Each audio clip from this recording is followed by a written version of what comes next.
Enter Dan Geltrude. You know him as a great market watcher. He's also an accountant by training and knows something about math, which is something that does oftentimes seem alien to Washington. But Dan, you know, if you know the fixed cost of something you've already budgeted are routinely blown through each and every year, don't you have to sort of re-strategize your budget for those higher fixed costs?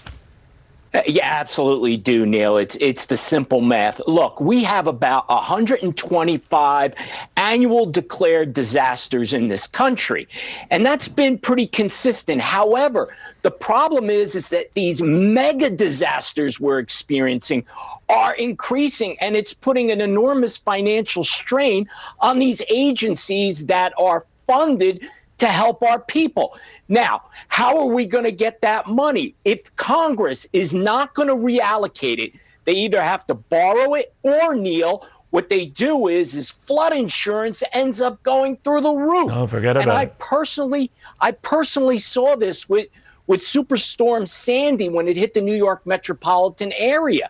Right? Flood insurance got so expensive for some people, it was more than their actual mortgage payments. And you know what people did? They walked away from their properties.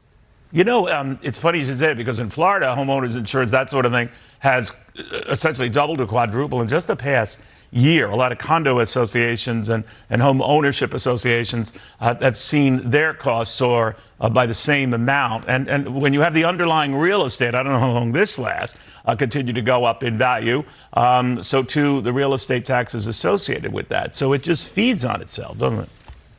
Yeah, it does. And it's unsustainable, Neil. So there has to be an answer to this. Now, people may not like this suggestion I was thinking about, Neil, but what you have to do, it's almost like the Affordable Care Act.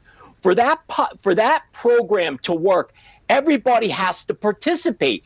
And I'm afraid we may be getting to that point with these natural disasters where it's not just the people who need flood insurance.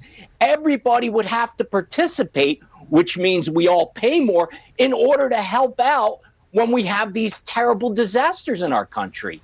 You know, I was also thinking, and maybe this is a state-by-state issue, Dan, and I don't want to get too arcane here, but why not issue hurricane bonds or something like that you know, you want to invest in that, the state backs it up. I don't know who else would back it up, but there are a way you can raise money for those who are, you know, in the corner here and unable to deal with this, that this might be a source of funding.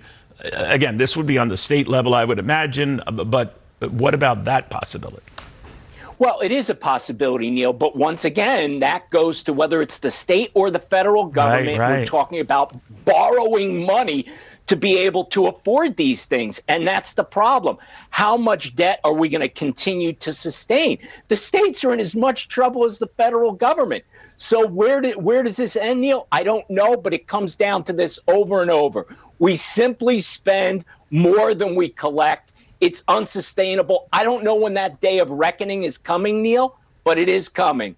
Yeah, no, you're right. I mean, I'm bemoaned the fact that we ignore the debt, that it's not on our top 10 list of concerns at all when you look at these voter surveys.